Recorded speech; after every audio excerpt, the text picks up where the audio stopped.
Hey everybody, how we doing today? We're here for the MSP and Patri event, generating more predictable and efficient revenue.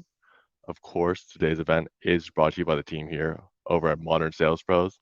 For everyone not familiar, Modern Sales Pros is the world's largest and highest quality community for those in sales management, sales leadership, sales and revenue operations, and sales enablement, aka our Modern Sales Pros. Our mission is to create an environment for members to answer questions they'd struggle to solve on their own and help them see around corners they may not know about. We do that through live sessions like this, an online forum, and our quarterly summits. If you're already not part of MSP, you're going to be invited to join after this event. We actually also do have a Dreamforce happy hour coming up September 12th. I'll be dropping the link to that in the chat in just a moment here. And before we kick things off and get into the event, I'm going to go over some quick housekeeping notes. First of all, this event is being recorded. You're going to be able to access the recording and key takeaways on the previous events page of the MSP website. And if there's any questions for our speaker today, please feel free to use the chat or the Q&A function, and they're going to do their best to get to them during the event. Okay, we're going to get into it all. Josh, you're going to drop now and hand things over to you. Awesome, Elliot. Thank you so much, and great to be here with everybody. Awesome to have this opportunity again. I'm at the back of my slides. Let me get to the front of them, and we'll take care of business here. Thank you so much for your attendance and your attention here. It's just awesome to be part of this partnership with MSP. You've probably seen us around here and there. We provided us a session a couple weeks ago. Along the same lines, we're going to get a little bit more tactical in terms of creating predictable and efficient revenue by discovering and monitoring and applying the ICP and embedding this narrative throughout the sales process. One thing to be aware of is as you look at backgrounds and content that I'll be sharing today, consider the fact that I have led sales teams for a very long time, companies like Qualtrics and led a big part of the go-to-market team at OpenGov, which included also leading marketing. I've been an SDR, I've been a product marketer, I've even worked in enablement. And across the board, hopefully each of you, whatever the function is, and I've also done a bit of RevOps, whatever the function is, you can take something away to help your company be more efficient in these turbulent times. I'm going to be talking about how ICP and persona fit and other fit details, as we'll talk about, are one way that you can really hone in and make your operation much more efficient. So we'll be talking about that as we course here through the agenda. So we'll talk a little bit about ICP. We'll really engage on thinking like a CEO.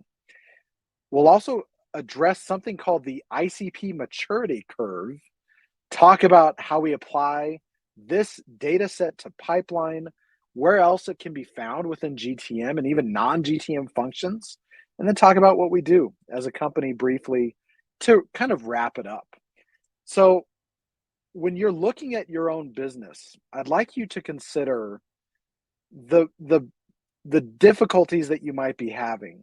Your business could be coursing through this tough market really, really well. But I'd suspect, based on the metrics that we see out there in macro, that there are some issues in terms of sales efficiency or in terms of go-to-market velocity. One of the things that I've found in working with lots of companies that have maybe larger contracts and bigger markets focused on really regulated industries, deals across the board are getting slowed up. In addition to that, I'm digging in and figuring out that there's a big lack of what we call fit data to help push these deals along. So for example, what is your company's pipeline to revenue metric? Usually it's 3x or 4x or 5x what your revenue number needs to be. And that means you're expecting to only close maybe 20 to 25% of the pipeline there. And if you consider the inefficiency in that remaining 75% or the remaining 80% that is not closed, you really start to get a picture of how much your company might be losing by pursuing poor fit opportunities. So that's one thing I'd like you each to consider. How much money, how much time might your company be losing by pursuing poor fit deals? We'll define what fit looks like here in a minute, but we're setting the stage for what this looks like. Across the globe, this number is right over $200 billion. I have to say that I've lost my fair share of revenue and time and other value-added things by pursuing the wrong deals. But just know this is a problem that we need to consider across the board. So when we look at the economic state we're in today, we know that inefficiency is a killer. Maybe we cannot go after a 4x or 5x pipeline. We need to thin that out so that we're narrow and focused on the markets that matter, focused on the customers and the profiles that matter. Focus is everything right now. When you look at revenue stats, during the pandemic, so a couple years ago, 23% of reps were exceeding quota. Salesforce put out a metric recently that was in the mid-30% of reps are hitting quota. And in addition to that, you do have this near 50% of reps leaving companies. They're doing this voluntarily or involuntarily, right? The grass is greener, ideal, or they're not performing and the company needs to let them go, or the company's doing a riff. A lot of us have been part of that.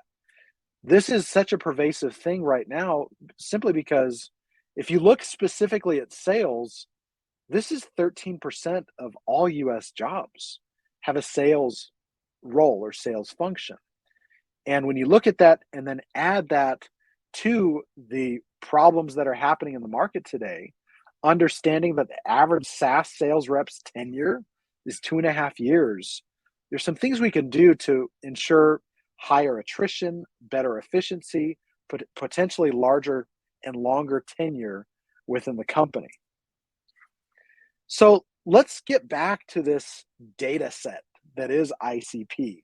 We'll break this down a little bit, but if you look at any sales executive, they're going to say a leading driver of hitting our targets is really just about improving the productivity of reps.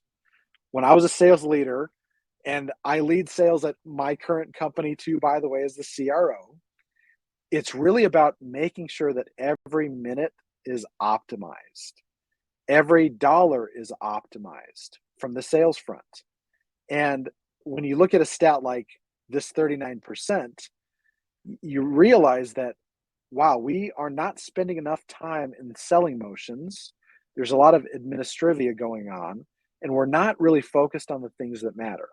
So today's conversation is really going to be about understanding what we could do to really drive the efficiency of a seller, a sales team, and a general go-to-market motion forward.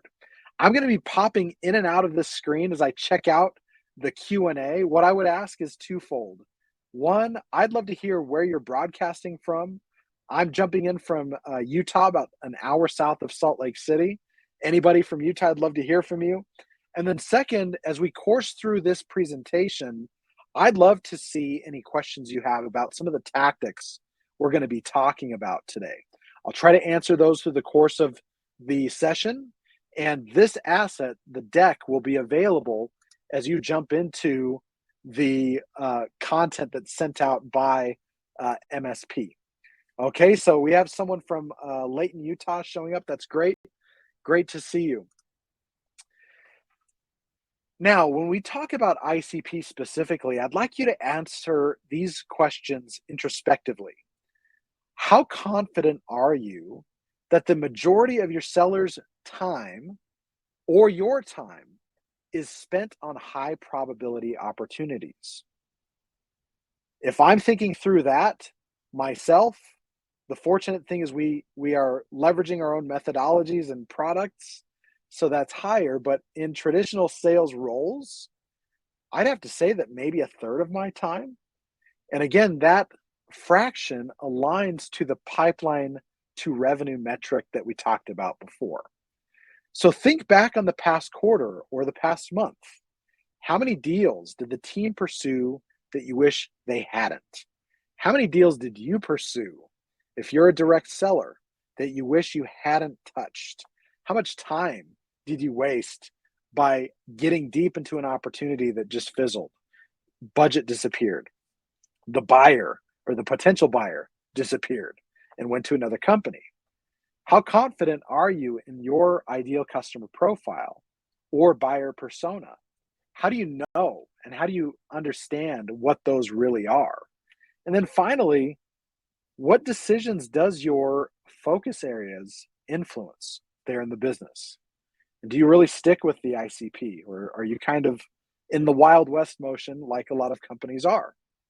I was talking with a head of sales development reps, and he told me a couple weeks ago that marketing has their ICP, and ours in the sales world is the broadside of a barn.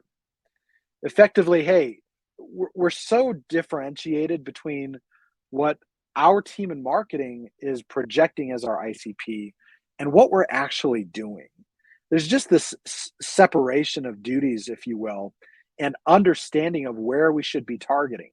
As sales leaders and as sales reps, we are uber opportunistic.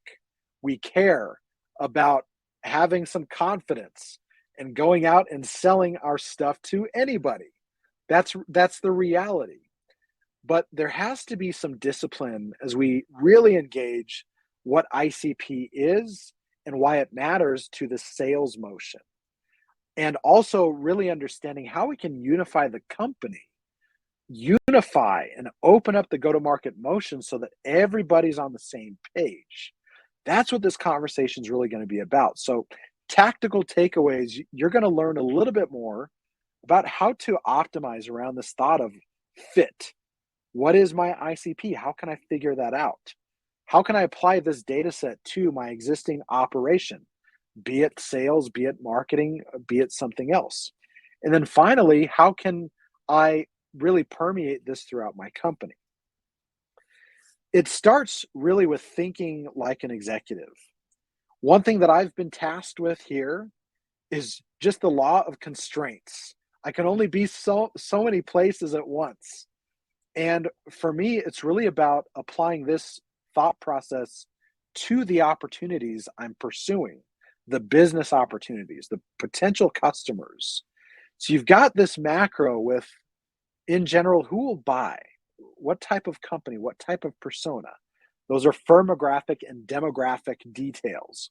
You can get so much detail about that in Gartner and a lot of other venues like Sales Hacker now with Outreach. There's lots of content there about what that means. And I'd invite you to dig into that. We're not going to spend a ton of time there other than providing a worksheet to allow you to do it yourself. And then you take that bigger circle and you hone it in a little bit.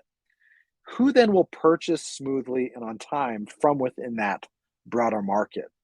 And then who will be successfully implemented and serviced? Who won't be a problem to our company? Who will be a testimonial?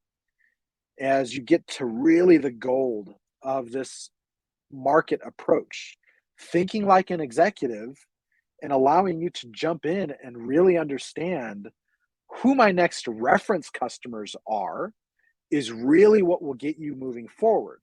So we'll talk about some applications to figure that out. Thinking in this way allows you to really consider the things that really matter to the business. To the extent that you can align your method to the business's needs, you will be valuable, you will be retained, and you'll be around. So really be thinking about customer acquisition cost. Be thinking about the magic number, right? As it relates to sales efficiency. Really consider the strain or potential strain of selling good or bad deals and the downstream effects to PS and to CS. Think about NPS. Think about what that means for renewals and cross sells. Really take your target market and isolate it such that you can focus on the areas where you expect to win a bit more. Now, as we step back into the deck here, I'd like you to consider a couple things. We have what's called an ICP maturity curve.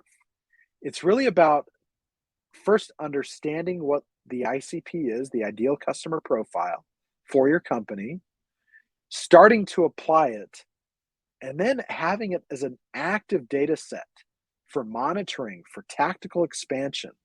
And we're going to start with ICP discovery. Your company should understand what their ICPs are. You can run a few motions based on that initial fit understanding for your company. But it really gets interesting when you're able to apply that to your go-to-market motion and then allow that data set again to be tactical. There are ways we can do this with Patri, with RevFit AI and ICP Engine API. We'll talk about that in a little bit. But it's really about having the ICP intelligence to allow you to have this data set available. One way to start is a worksheet like this. So in the early days, companies like Qualtrics, even a company like Metalogix, I had to figure out, my job was to start new industries for these companies. I started the public sector business at Metalogix. I helped start the state and local government business at Qualtrics. One of the exercises I had to do was really understanding where we target. I had a number of reps and we had to really focus. So one of the things we did, just kind of back of the napkin, was understanding existing customer footprint. If you take Qualtrics as an example, a lot of you know Qualtrics. The company got its start in academia. K-12 was not really a focus, but higher education was a major focus. And a lot of those schools were state-run schools. So for me, stepping in as the lead of the state and local government sales team, launching that business, one of the first things that I did was have a tactical understanding of the customer base in higher education. There was also a K-12 team that was starting up alongside us, that they were performing really, really well. And it was interesting to learn from them as well. But you could take your complete list of customers and whatever demographic you want to look at and really understand where they are. Start mapping out what the sizes of the company, what industries look like, where are they geographically, what does their tech stack look like, how does revenue look? And once you get that, you can have, when you see the highest prominence of companies or customers or locations or whatever, you can start isolating on what your initial ICP could be. Again, this is a way to do it ad hoc by yourself. This worksheet will be found in the deck after this session, but really consider that. We did that at Qualtrics. We isolated around where these organizations were, and we actually went in and piggybacked on top of them. Oh, University of Florida uses Qualtrics. That's fantastic. As I speak to the state of Florida, a civic engagement coordinator or something like that as an example. So really use this as a discovery tool to truly understand where you are. There may be hypotheses within the company about where you are, but you have to back that with data. Otherwise, it remains a hypothesis.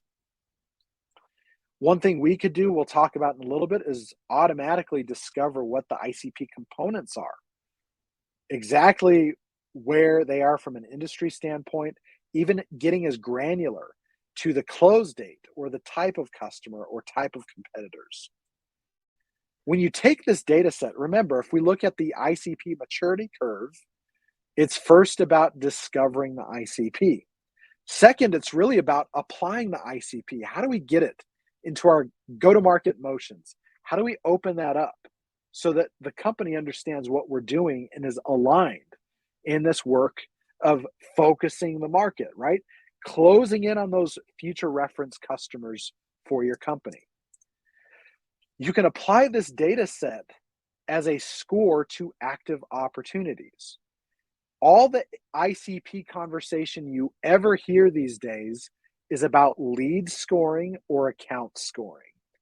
Those are really viable because if you find better fit leads, better fit accounts, your probability of better fit opportunities is higher. What I'm proposing here is taking that a step further. and applying that ICP data set largely used at top of funnel, lead account scoring, lead account identification, and apply it to the sales motion. Apply it to your pipeline. In this case, you can see a streamlined view of what opportunities more closely fit your ICP. You can rank those, you can prioritize those, and oh, by the way, you can deprioritize the ones that are not a fit. Hit the ejector seat, as Chris Orlob often talks about. You could take this a little bit further. In this pipeline analysis, you could look at your pipeline, you could look at the stages of the pipeline, and you can consider, is there anything I should be honing in on from a fit standpoint? Is there anything that could be done to move this deal forward, or should I eject as quickly as possible? How much of the pipeline is actually a fit in a given time frame? Some companies forecast monthly, other companies forecast quarterly, others biannually or annually. But really consider this as a metric by which you can grade the health of your pipeline. You can also layer this on top of the pipeline to predict revenue, predict progress. So at the bottom left of this chart, you can see a snapshot of your pipeline in a given week. The next snapshot, July 10th, and then predicted revenue based on your fit details moving forward.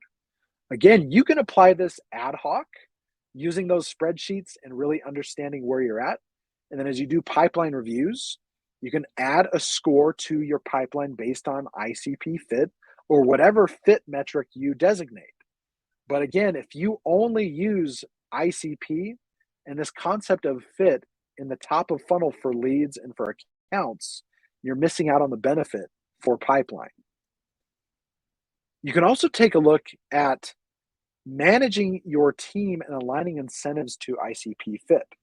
So your ability to see through the hope and see through the muck of a pipeline and actually gauge the reality of how you're performing versus where you should be, it really helps from a management standpoint. If you have teammates that are AEs that you manage, you can help walk through those deals in greater detail and understand and remediate the gaps as soon as you see them.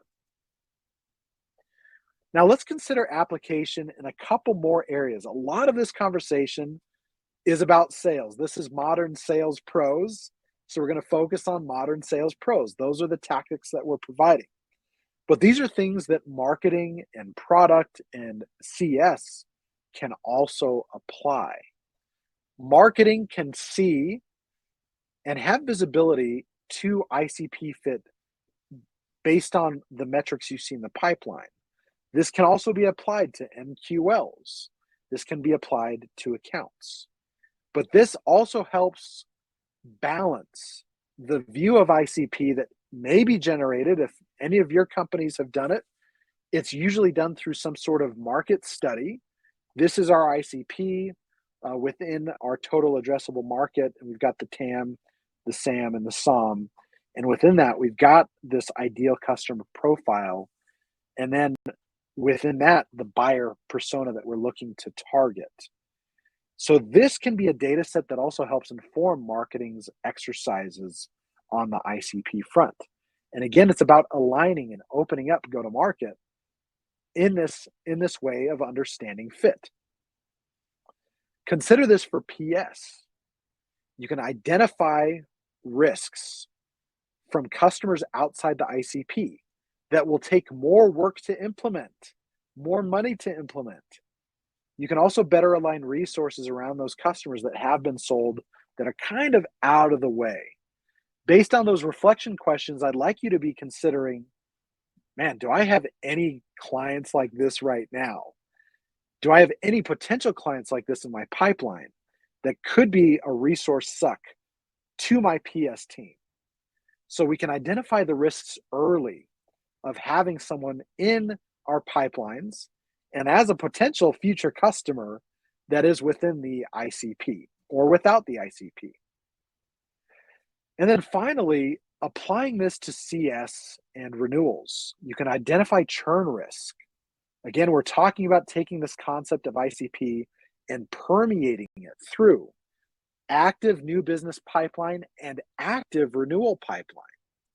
It's not just about top of funnel, it's mid funnel, and it's the end of the funnel, and really the continuous cycle of the customer relationship with your company. You can act on the risk if you've identified some problems in the renewal. So switching gears here, one thing we're going to talk through is on the product front. Now, I know we likely don't have any product managers here or engineers, but this is really important to aligning the team, the united team, to the right roadmap. Which features are resonating with the right ICP? Which features are not resonating? Which ones do we invest in? Which ones do we deprecate? And it's really about how to solidify the product and maintain and expand the ICP. One thing we've not talked about is the reality that ICP is dynamic. This fit data set is dynamic. It changes as you bring new companies into the fold and enhances your ability to understand where you should go from an expansion standpoint.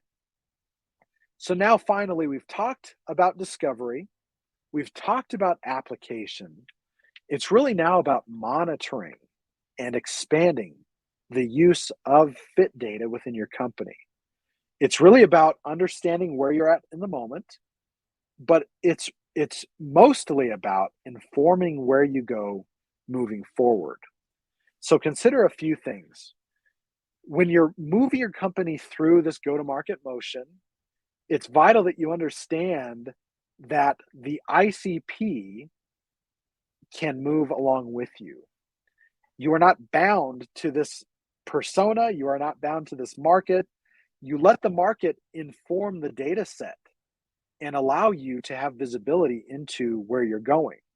Before we jump into RevFit AI, one thing just to consider in summary, as we consider this life cycle of the ICP, is you can be a valuable asset for your company when you have this ability to see through the volume, for example, through the problems, and just understand things as they really are. So we'll talk here for a minute or two about how we can help companies do that with what we offer as RevFit AI. And then if any questions come up in the meantime, I'll be answering these. And then we'll close this up and give you some time back, being really pointed with our focus today. So let's talk a little bit about how RevFit AI makes this easier for companies. Really consider it in two ways. We've talked about this data set for fit data. Understanding your historical wins, understanding all of those components of those, understanding some losses, and it's really about delivering fit scores and integrated predictions for your revenue opportunities based on that information. So we can do that inherently with your pipeline. And then if you are in RevOps and you like to just have this data set raw, we have the ability to connect any system to any system using this data set. So we can enhance your BI tool, any revenue intelligence tool, or sales automation. It's really wide open in terms of how you can use this. So again, we talked about applying the ICP fit data to your pipeline. This is an example of a weekly pipeline report that shows pipeline based on ICP fit. This demo account doesn't have a lot of revenue opportunities, but you get the picture of where the pipeline fits. Where do I need to build pipeline over certain amounts of time? And how do I predict the winnability of the opportunity? In addition, you can see the ideal customer profile, discovery components, which are each of the items that drive the unique ICP for either your territory or for the company. One thing with RevFit AI, it's free to sales ICs So with it, you can discover the ICP components for your territory. You can have stamped marks of where your pipeline is based on ICP over the course of time. You can see where your pipeline is from an average ICP fit and where you need to work. And then we sell this at the team level. So team leaders can buy this for their teams and then have each user aggregating their information into the team level dashboard. And then we have a company level dashboard coming that allows a CEO, a CRO, a CCO, a head of RevOps to see all of this data set in macro. We can apply this firmographic and demographic intelligence in an automated way to score your opportunities. And then again, with the ICP Engine API, we could take this data set and apply it wherever you'd like to apply it. So the data is in its raw sense. We apply it and we make it beautiful in RevFit AI. But if you like that, we can take care of you in that way as well. So a couple quick resources before I pass it back over to Elliot. There are a lot of resources here that you can be leveraging to just get your hands dirty as it relates to the content we've shared today. Our website's full of resources that can help you guide the conversation internally. You can check out a demo. We'd be happy to jump on with you and provide some basic instructions on how the product can be beneficial for you. And then you can sign up for free if you'd like to and reach out to me directly. I'm on LinkedIn. I'm all over email all the time, it seems, and would be happy to connect with you as well. This asset, again, the deck, all the slides and the associated links will be shared with you, I understand. So thank you so much for taking the time. I hope you found this efficient and effective, trying to practice what we preach here. And with that, I'll pass it back over to Elliot. Awesome. Thank you so much, Josh. Yeah, dropped all those links in the chat there, so make sure to check them out, and I'll make sure to include them as well in the deck and on the previous events page where the recording will be hosted. But yeah, going to wrap things up. Big thank you to Patri for sponsoring. Thank you to you, Josh, for providing this great content. Recordings and key takeaways are going to be up on our page shortly. Don't forget to check out our upcoming events, and we'll see you guys next time. Take care. Thank you.